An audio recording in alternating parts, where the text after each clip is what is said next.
A história encontrada aqui é certamente conhecida, bem conhecida de todos nós. Aqui Deus começa a contar a história do Abrão, que depois foi mudado para Abraão, que não é só a história de um homem e de uma família, mas a história da origem de um povo e de um projeto de Deus, um projeto divino que vai se estender por muitos séculos à frente. Então este é o começo deste projeto de Deus, os 3 primeiros versículos de Gênesis capítulo 12, que diz assim: Ora, disse o Senhor a Abrão: sai da tua terra, da tua parentela e da casa do teu pai, e vai para a terra que eu te mostrarei. De ti farei uma grande nação, e te abençoarei, e te engrandecerei o nome. Sê tu uma bênção. Abençoarei os que te abençoarem, e amaldiçoarei os que te amaldiçoarem. Em ti serão benditas todas as famílias da terra. Vamos orar mais uma vez. Querido Senhor, nós estamos em Tua presença e agora com Tua palavra aberta diante de nós. Nós pedimos, Senhor, que Tu nos fale de maneira bem especial ao coração, à mente de todos nós, através do Teu Espírito.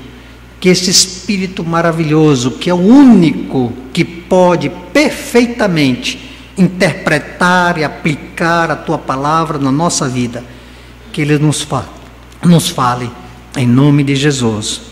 Amém.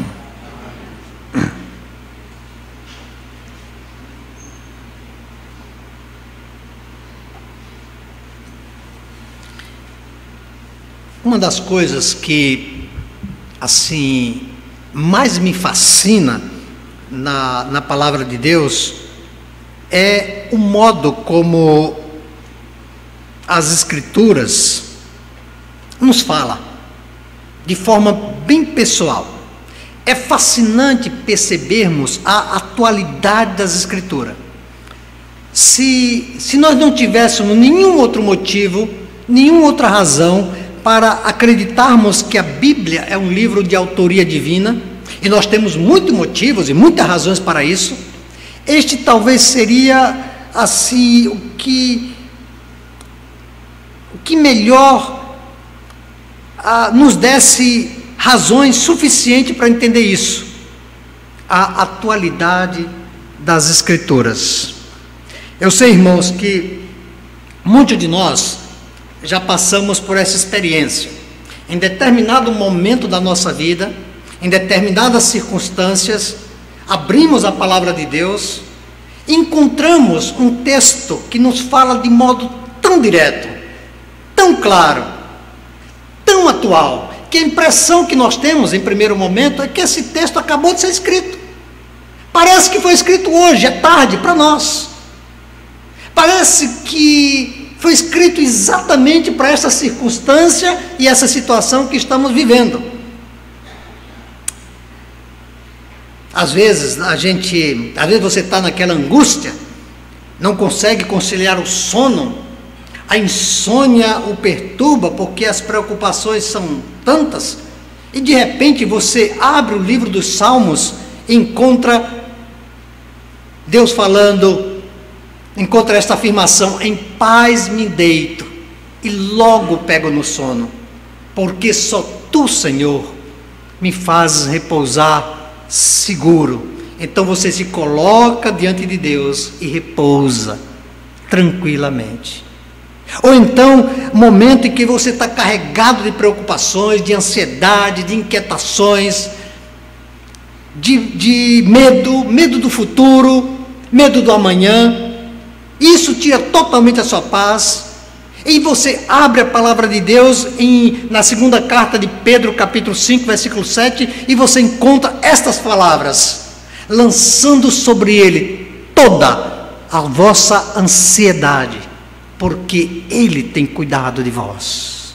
Ou então, quem sabe naqueles momentos que você não sabe o que fazer e você se agita diante das preocupações, dos problemas, aparece tantas coisas, você tenta uma solução de um lado, tenta a solução do outro, nada se resolve, nada funciona, e você começa a ficar desesperado, e você começa a ficar agitado de um lado para o outro, e você não sabe o que fazer. Aí você abre a palavra de Deus, e Deus diz para você: aquietai-vos, no Salmo 46, aquietai-vos e sabei que eu sou Deus.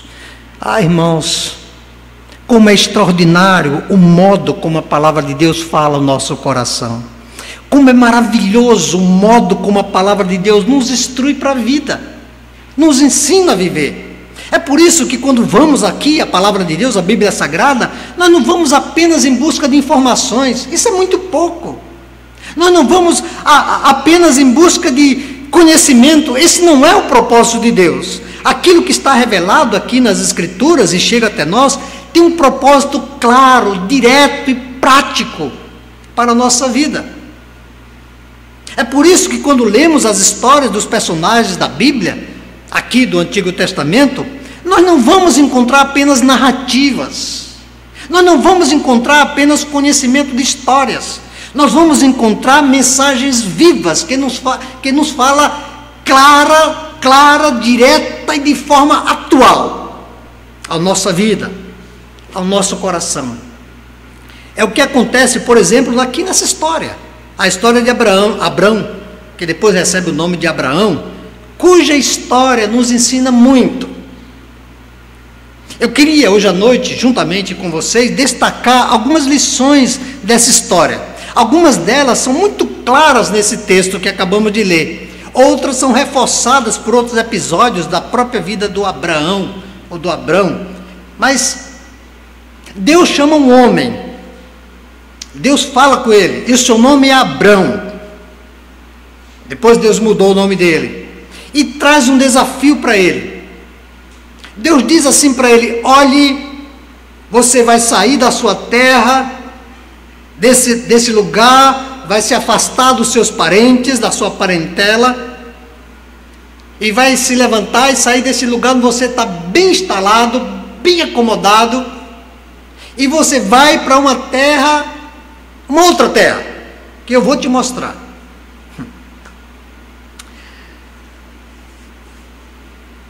A primeira pergunta que todos nós naturalmente faríamos seria essa: mas para onde é que eu vou? Para onde é esse lugar? O que é que tem lá?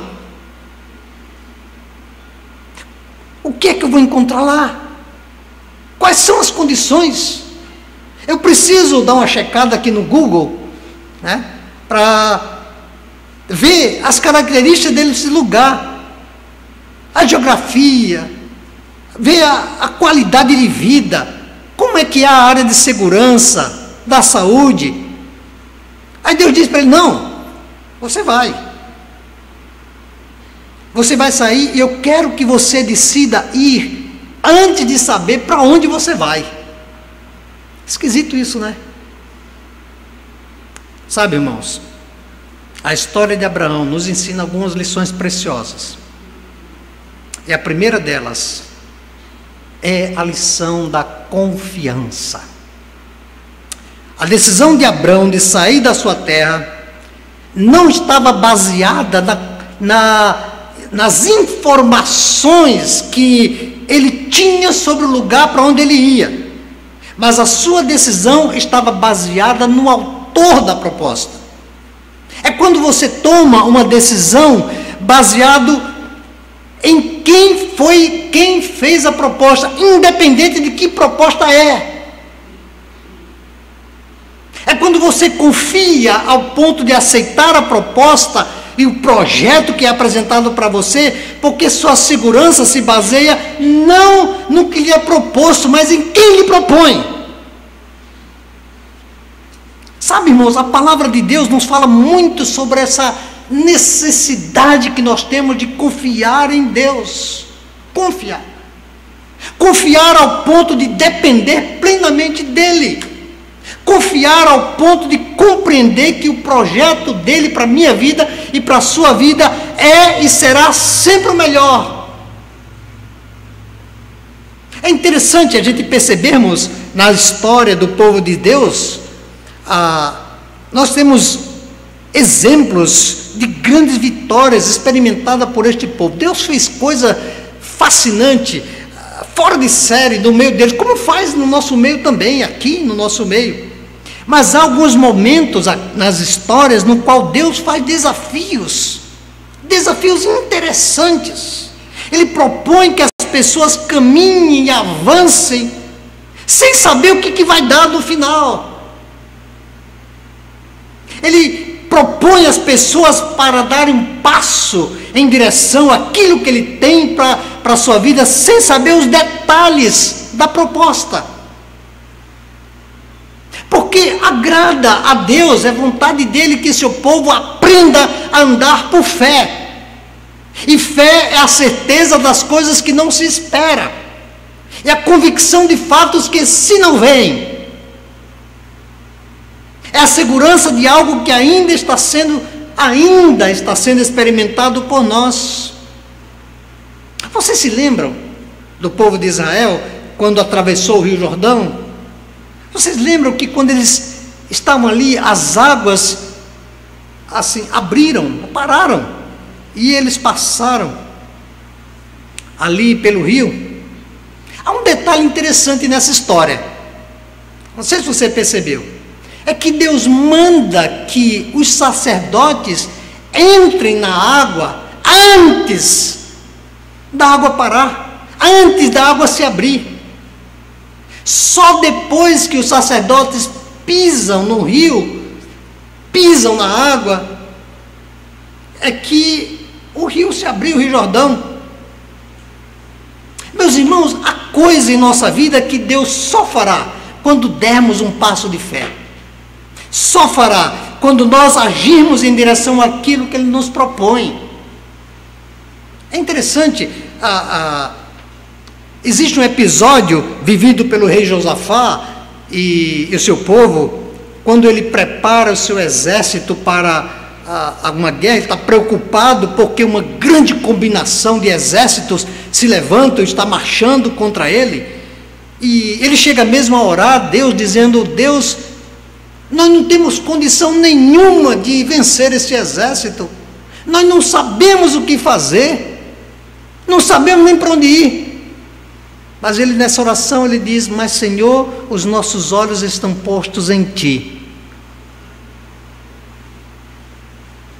E confiando em Deus, o rei Josafá não apenas se lança para a batalha, mas ele faz uma coisa inusitada. Ele manda os cantores na frente. O pelotão da frente para bater com o inimigo é o grupo de horror.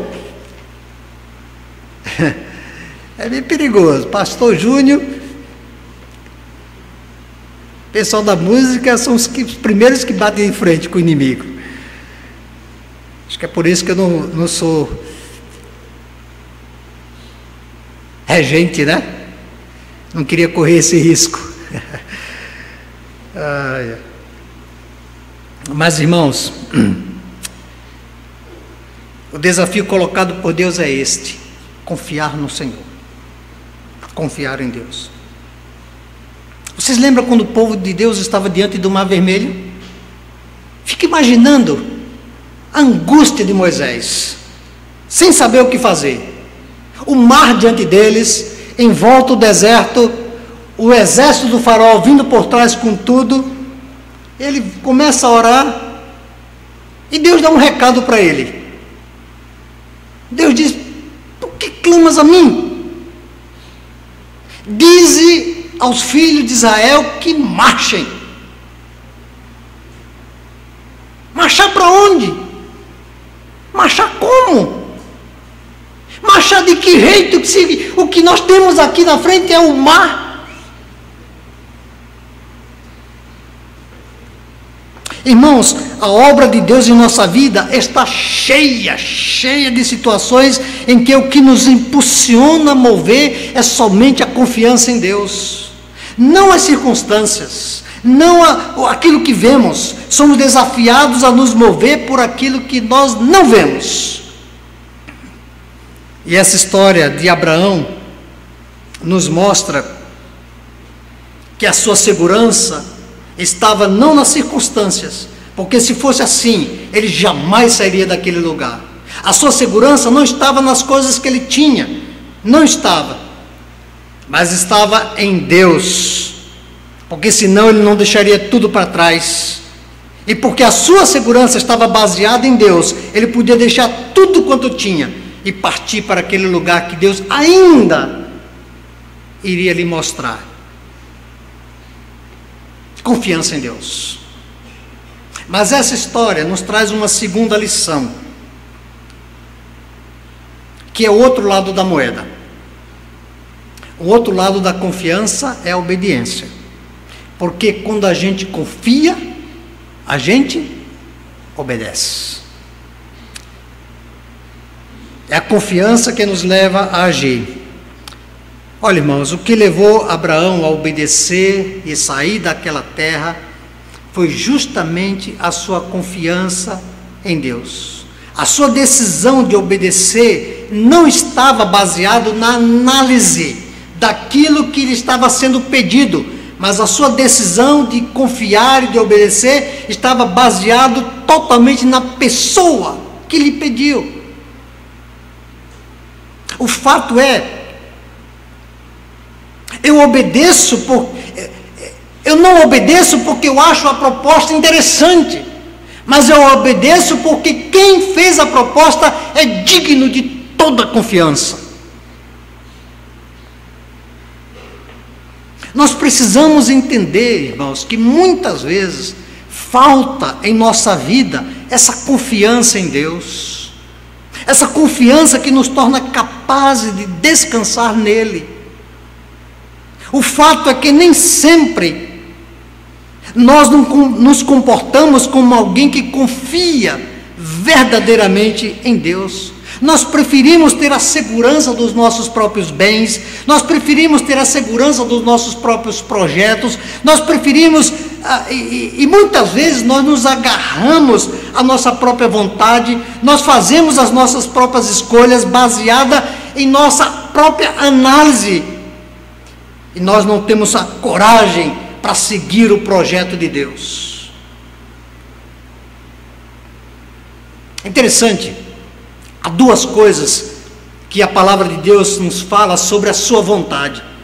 Lá em Isaías capítulo 55, versículo 8.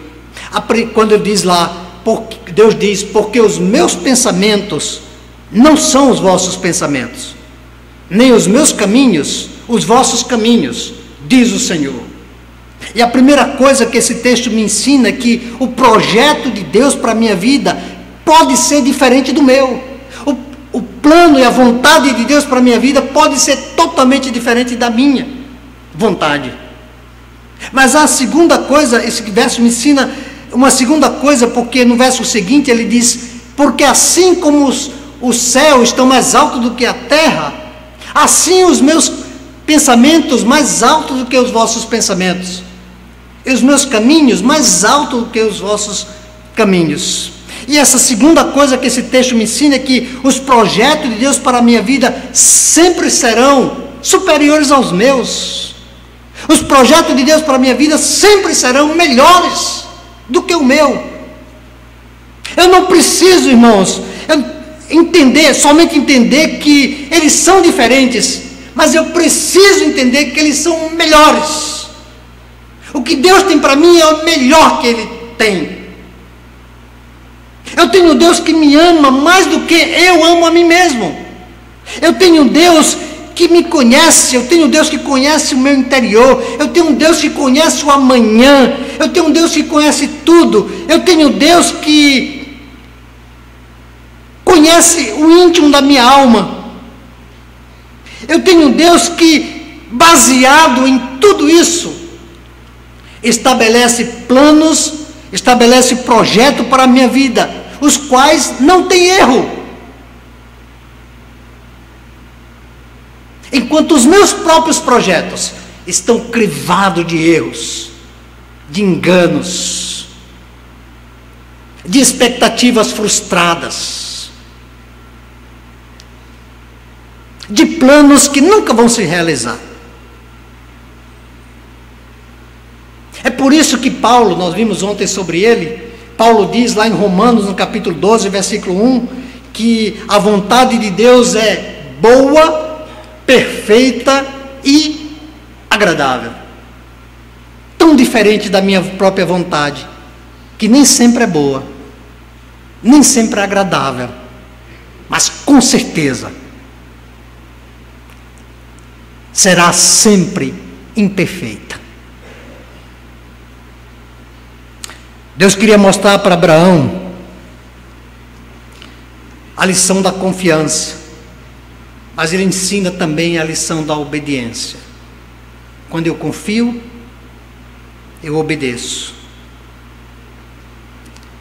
Mas essa história, irmãos, ela nos ensina uma terceira lição preciosa. E não somente podemos aprender sobre a confiança em Deus e a lição da obediência, mas também essa história me ensina sobre a lição da utilidade. Da utilidade. Deus queria mostrar para o Abrão que o projeto dele, para a vida dele, do Abrão, não se encerrava nele. Deus tinha uma promessa para ele, sim, é claro que tinha. Eu te abençoarei, eu te engrandecerei o nome, eu farei de ti uma grande nação, eu abençoarei os que te abençoarem, eu amaldiçoarei a quem te amaldiçoar.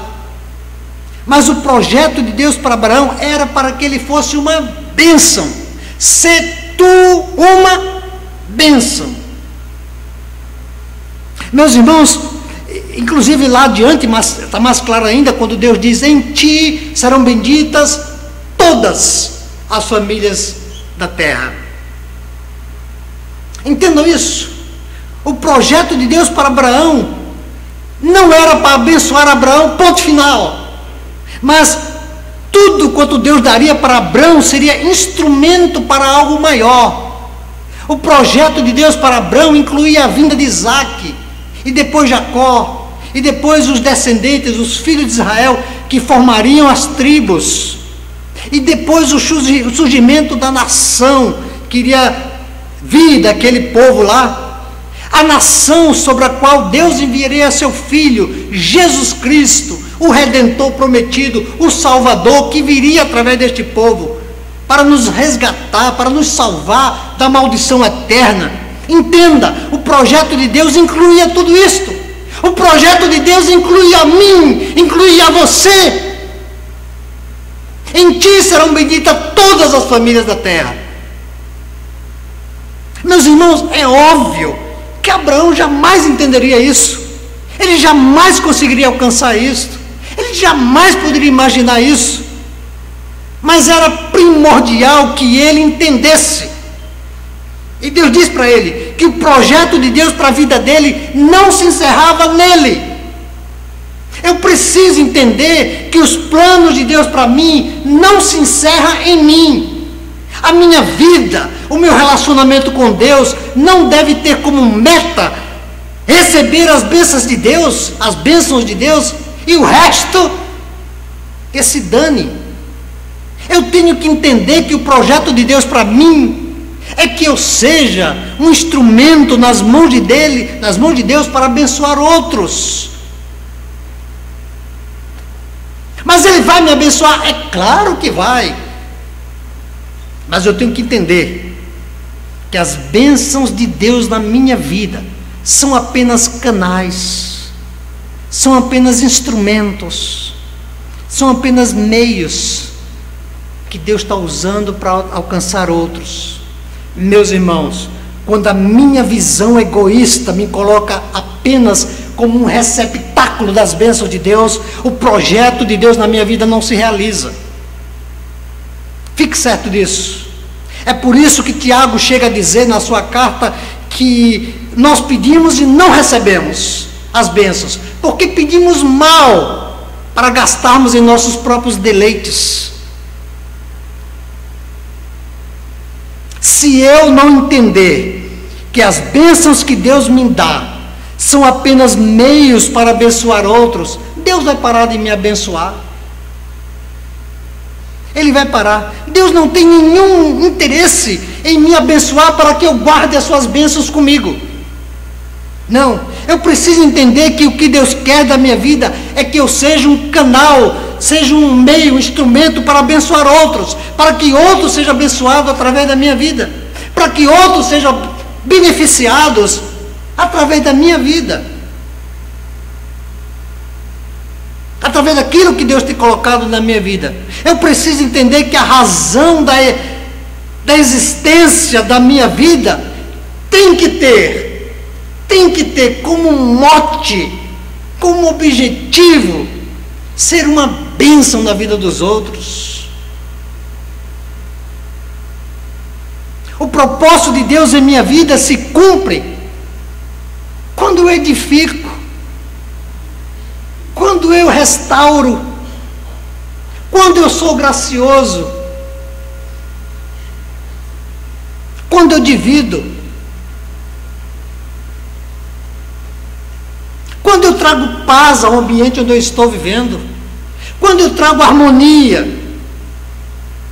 quando eu trago coisas boas, quando a Bíblia diz, meus irmãos, por exemplo, quando a Bíblia diz que as nossas palavras não devem ser torpes, mas sim deve ser boa para promover a paz e dar graça aos que ouvem, é porque Deus quer nos mostrar que as nossas palavras devem trazer coisas boas, fazer bem àqueles que estão ouvindo as nossas palavras, trazer paz ao ambiente onde a gente vive, onde eu vivo.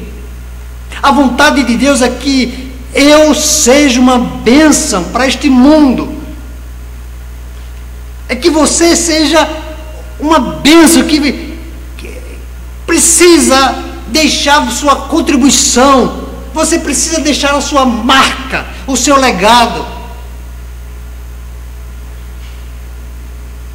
Abraão me ensina isso, essa história me ensina isso, me ensina que o projeto de Deus para a minha vida, o projeto de Deus para a nossa vida, não pode ser visto de maneira alguma como algo egoísta, individualista e exclusivamente pessoal.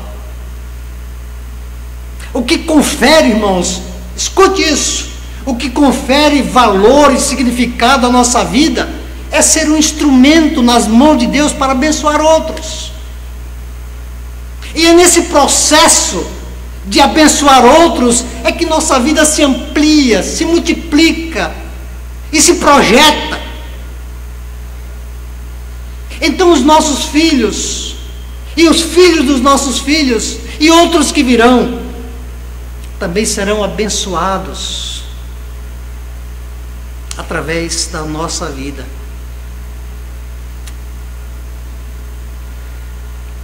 Olha, irmãos, todas as vezes em que nós somos instrumentos nas mãos de Deus para abençoar outros, nós perdemos a capacidade de medir os resultados da nossa vida. Nós perdemos a capacidade de mensurar, de imaginar até onde Deus vai nos levar. Porque o nosso legado é transmitido para outros, que transmite para outros, e para outros, e para outros, e para outros. Paulo tinha essa convicção muito clara no coração dele. É por isso que ele disse lá em Atos capítulo 20, versículo 24, em nada considero a vida como preciosa para mim mesmo, contanto que eu complete a minha carreira e o ministério que recebi do Senhor para dar testemunho do Evangelho, da graça de Deus. Quando aprendemos com Abraão essa lição, quando aprendemos com Abraão a lição da confiança, a lição da obediência e a lição da utilidade, então nós chegamos a uma outra lição, a quarta lição, e eu termino com essa, que é a lição da entrega. Não está nessa parte do texto.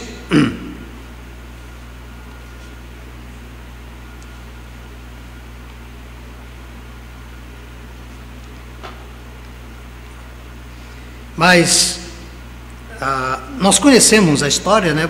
Eu imagino que os irmãos conhecem a história prossegue. Abrão recebe o nome de Abraão, Sarai, sua esposa, recebe o nome de Sara. Deus promete a eles, Deus diz para eles que Deus iria dar um filho para eles, e acontece que eles esperam, cansam de esperar. Daí Sara resolveu dar um jeitinho. Pega a sua empregada, traz para Abraão e pede para ele ter um filho com ela. Abraão, que era um marido muito carinhoso, disse para ela: não se preocupe não, meu bem, eu faço esse sacrifício para você.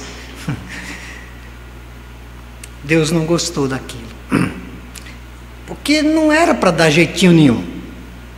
Deus havia falado. Aliás, olha, quando Deus diz que vai fazer uma coisa, não se meta não, deixa Ele fazer.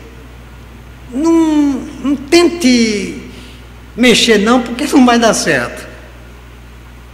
A história diz que Deus cumpre sua promessa, nasceu Isaac. Mas acontece que certo dia Deus chama Abraão novamente, e Deus diz o seguinte para ele: olha, Abraão, pegue seu filho, seu único filho, que você ama, e você vai levá-lo ali para um monte, um lugar que eu vou te mostrar, e você vai sacrificá-lo. Abraão não entendeu nada, mas não era para ele entender. Quando a gente confia, a gente obedece. E aqui Abraão mostrou mais uma vez que ele confiava e que ele obedecia. Ele levou seu filho e se prepara para sacrificar o menino naquele altar. E, irmãos, Deus não queria que Abraão fizesse aquilo. Deus não queria que Abraão sacrificasse seu filho. Aliás, Deus jamais concordou com esse negócio de sacrifícios humanos. O que Deus queria, na verdade, era identificar se Abraão teria coragem de entregar para ele, para Deus, aquilo que lhe era mais precioso. Quando nós somos capazes de entregar nas mãos de Deus aquilo que temos de mais precioso, nós entregamos a Deus a nossa própria vida, nas mãos de Deus. É bem verdade, irmãos, que o que nos é de mais precioso varia. Na minha vida pode ser uma coisa, na sua vida pode ser uma outra coisa, mas é um bom medidor.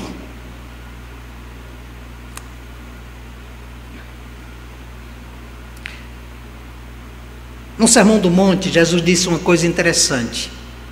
Ele diz assim: onde estiver o vosso tesouro, aí também estará o vosso coração. Sabe, irmãos, nós colocamos o nosso coração nas coisas que nos são preciosas. Nós colocamos o nosso coração naquelas coisas que nos são preferidas. Tem muita gente colocando o seu coração nos bens materiais. Se agarram de tal maneira a esses bens que nada faz com que eles abram mão deles. Isso porque a sua segurança está nesses bens. Há um verso na palavra de Deus, no livro de Hebreus, muito interessante. Deus diz assim, que nós não devemos ter avareza, não devemos ser avarento, porque Deus disse, Ele prometeu que nunca te deixarei, nem jamais te abandonarei. Eu li tantas vezes esse texto e sabe, irmãos, eu descobri que, na verdade, nós nos apegamos às coisas materiais, aos bens materiais. Sabe por quê? Porque a nossa confiança em Deus é muito pequena. É muito pequena. Daí nós vamos nos sentir mais seguros. Nós nos sentimos mais seguros quando temos reservas. E quando não temos reservas, aí nos sentimos inseguros.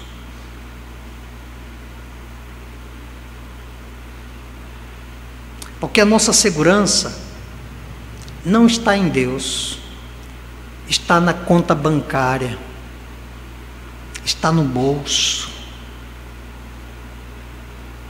Quando nós nos apegamos aos bens materiais, como se eles fossem o que há de mais precioso na nossa vida, talvez Deus exigirá de você aquilo que Ele exigiu de Abraão: entrega no meu altar isso que você tem de mais precioso na sua vida. Lembram-se do jovem rico? Vocês lembram? Aquele jovem rico. Jesus fez um desafio para ele que não faz para todo mundo. Aquilo era o caso dele. Vai, vende tudo que tens, dá aos pobres. Depois vem e me segue. E você vai ter um tesouro lá no céu. Jesus queria, o que Jesus queria? Ele queria avaliar o quanto aquele rapaz estava disposto a abrir mão do que lhe era mais precioso. Talvez o que há de mais precioso na sua vida seja seu tempo. Talvez seja seus familiares, seu pai, sua mãe, que já estão de idade, uma pessoa que você ama. O que eu quero, irmãos, que você entenda é que o que Deus requer de nós é que nós entregamos a Ele o que temos de mais precioso, porque quando colocamos nas mãos de Deus aquilo que nós temos de mais precioso, nós colocamos a nossa própria vida nas mãos de Deus. Entrega o teu caminho ao Senhor, confia nele e tudo Ele fará. A história de Abraão nos ensina aqui que o relacionamento que Deus deseja ter conosco é marcado pela confiança. Irmãos, nós precisamos confiar em Deus de tal forma que a nossa ansiedade, as nossas angústias, os nossos medos sejam substituídos pela paz. Pela paz. Aquela paz que só a confiança em Deus pode proporcionar. Aquela paz que existe mesmo quando as circunstâncias não são favoráveis. É por isso que a Bíblia fala dessa paz como uma paz que excede todo entendimento. Sabe por quê? Porque muitas vezes, em muitas ocasiões, ela é simplesmente inexplicável. Quando nós confiamos em Deus, nós obedecemos. Permitimos que a vontade dEle, a vontade de Deus, e não a nossa, seja a escolha feita. Quando nós confiamos em Deus, nós entendemos que os projetos que Ele tem para nós são apenas meios, são apenas instrumento para abençoar outros, para ajudar outros. Quando nós confiamos em Deus, nós entregamos a Ele o que nós temos de melhor.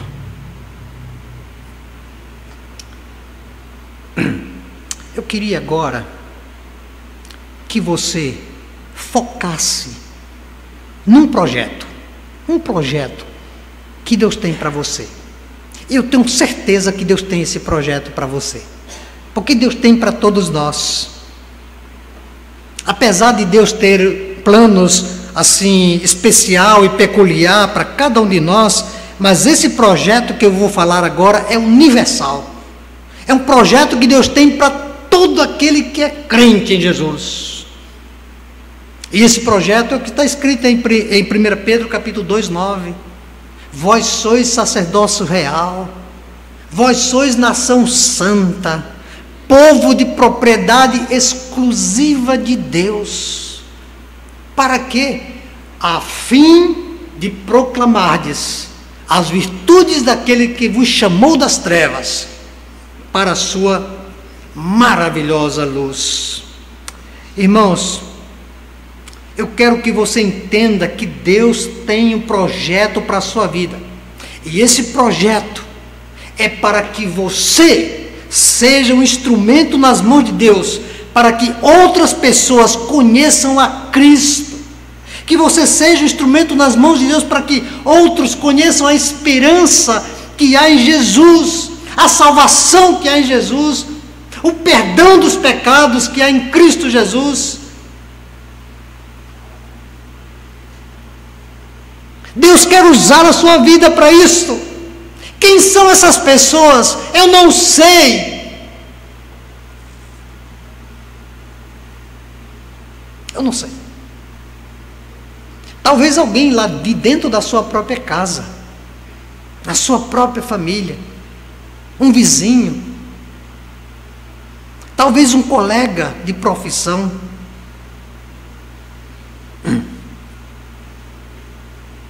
talvez alguém lá do outro lado do mundo, lá no Japão, ou lá no mundo muçulmano, talvez alguém lá à beira de um rio chamado Içana, na cabeceira do cachorro.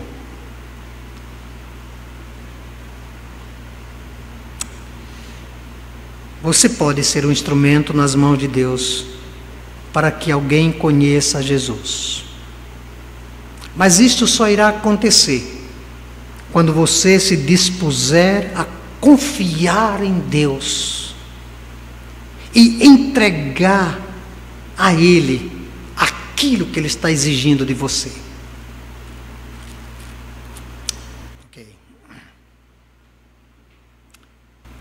Queridos irmãos, a palavra de Deus nos desafia hoje. Aprendemos 4 lições preciosas. Nos desafiou. A lição da confiança, a lição da obediência, a lição da utilidade e a lição da entrega. Deus tem um projeto para nós. Deus tem um projeto para a sua vida. E como eu disse ontem, não existe nada mais gostoso nesta vida do que participar dos projetos de Deus. Eu queria que você curvasse sua cabeça agora, por favor. Curve sua cabeça por alguns instantes. Eu queria que você pensasse um pouco em tudo isso que Deus tem lhe mostrado, do desejo, da necessidade de confiar em Deus, confiar ao ponto de obedecer, confiar ao ponto de entregar a sua vida. Eu gostaria que você pensasse especificamente em pessoas que você conhece, pessoas que estão, quem sabe, convivendo com você, debaixo do mesmo teto, e que você sabe que essas pessoas não têm esperança, não têm paz, porque elas não conhecem o príncipe da paz, o Senhor Jesus Cristo, e porque não o conhecem, são pessoas perdidas, tão perto de nós, perdidas, porque nós sabemos que só Jesus Cristo salva, só Jesus Cristo pode dar vida eterna, que só Jesus Cristo pode perdoar e restaurar. E essas pessoas que você conhece são pessoas que não estão descansando a sua confiança e o seu coração totalmente na obra que Cristo fez por nós naquela cruz. Mas não somente isso. Pense também em pessoas que estão distantes de você, que estão em lugares difíceis. Nós ouvimos falar sobre o mundo muçulmano hoje à noite, ouvimos ontem falar sobre o Japão, ouvimos das tribos indígenas que estão em lugares de difícil acesso, que nunca ouviram uma mensagem como esta. Gente que você nunca viu, que não conhece, mas que você sabe que elas existem e sabe que elas precisam do Senhor, precisam do Senhor. E agora, quem sabe, você pode dizer: Senhor, eu quero ser um instrumento teu, um instrumento para que essas pessoas conheçam ao Senhor Jesus. Eu quero ser usado por ti, Senhor, para abençoar outras pessoas. Eu quero que outras pessoas encontrem Jesus. Mas eu quero ser um instrumento para que através de mim, através da minha vida, a tua palavra e o teu projeto traga esperança para estas pessoas. Vamos ficar em pé. Eu quero convidar o pastor Valnei para fazer essa oração, entregando as nossas vidas e esta igreja nas mãos do Senhor para cumprir os projetos que Deus tem para nós.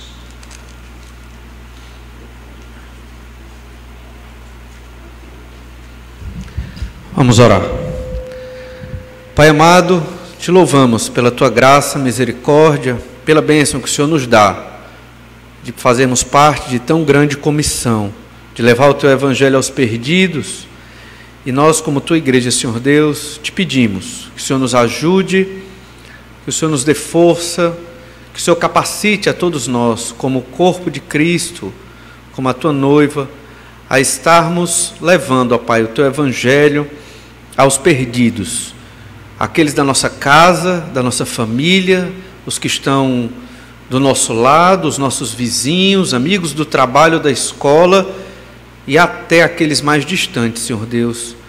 Ajuda-nos, ó Pai, a realmente, como hoje foi colocado dentro da tua palavra, a nos desapegarmos deste mundo, a estarmos mais focados no projeto que é do Senhor, que vem desde antes de Abraão até os dias de hoje. O Senhor tem levantado o teu povo para levar o evangelho aos perdidos. Pai amado, capacita todos nós que cremos no Senhor Jesus a percebermos a nossa missão e fazer desta nossa missão de vida, como diz na tua palavra.